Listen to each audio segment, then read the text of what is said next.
Hi, everyone. We're doing numerology and astrology for December 5th, 2021. If you add all those numbers together, you get the number 13. And if you add the 1 and the 3 together, you get the number 4.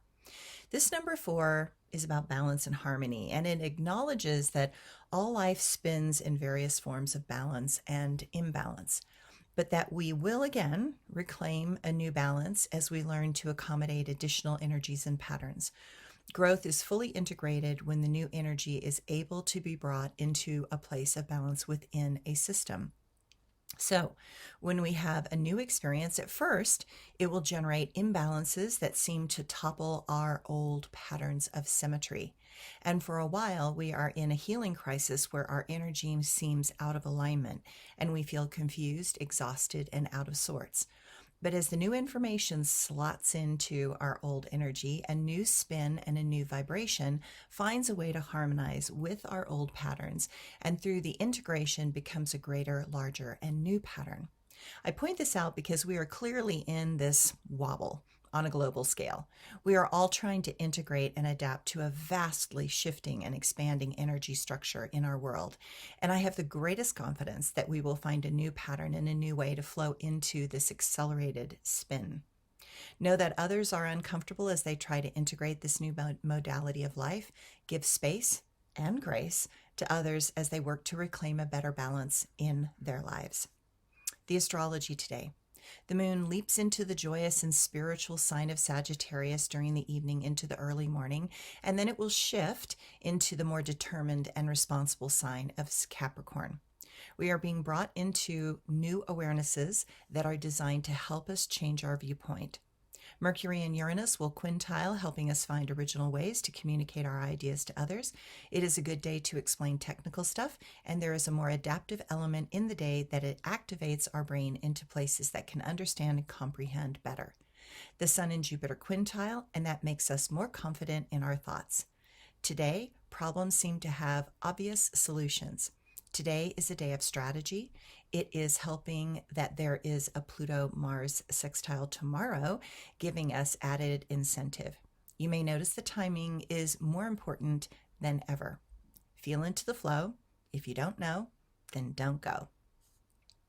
And my quote for today: brutality teaches the strongest to survive. Intelligence arises when too much is denied.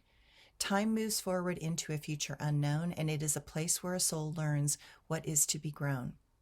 Cunning is a skill mastered because of a desire to win. Overcoming the odds creates euphoria again and again. And my blog for today. We are in a place where the shifts come ever more rapidly to us.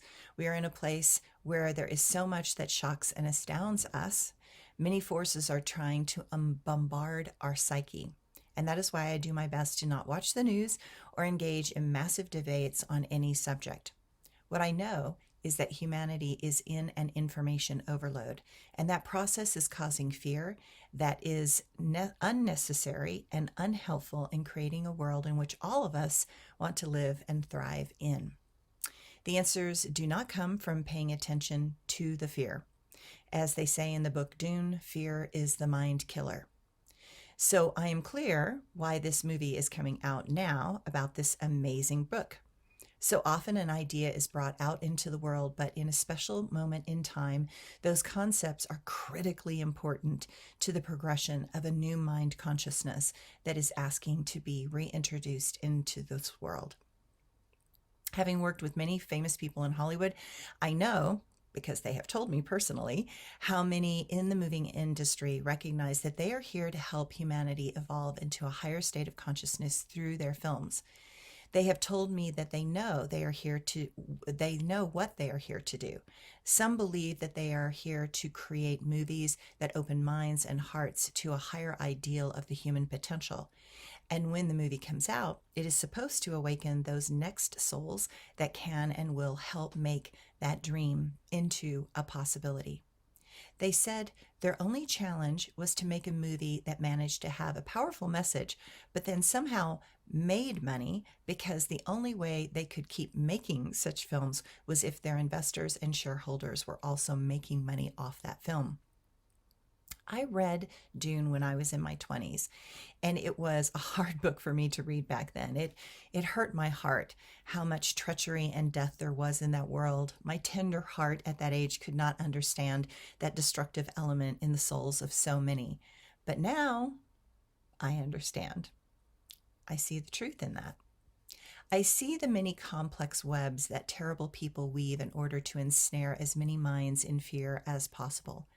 I see that we use fear as an energetic poison whose intention is to ensnare others into the choice of enslavement in order to survive. If you have not picked up those books yet, do that. I would suggest doing so because while the movie is awesome, what is amazing about the author are the intricate details of what is going on in the minds and magic that underlies truth and deception. It shows the level of cunning that infects some minds is a pervasive evil that feeds on the souls of others and the fears that they willfully infect them with in order to control them. This author saw the infection that was multiplying in society and knew the outcome of such a pattern. Then he laid it out for us to see and experience in a book before we got there. I often think that all writers, poets, artists, and musicians are the soothsayers of the world. They use their art to craft methods of telling the truth that can be received by the masses. Metaphorical storytelling is the greatest method to show truth to the vast numbers of mankind so they can awaken at a critical time and move as one mind towards a more constructive manifestation of humanity's hidden potential. I hope everyone has a great week.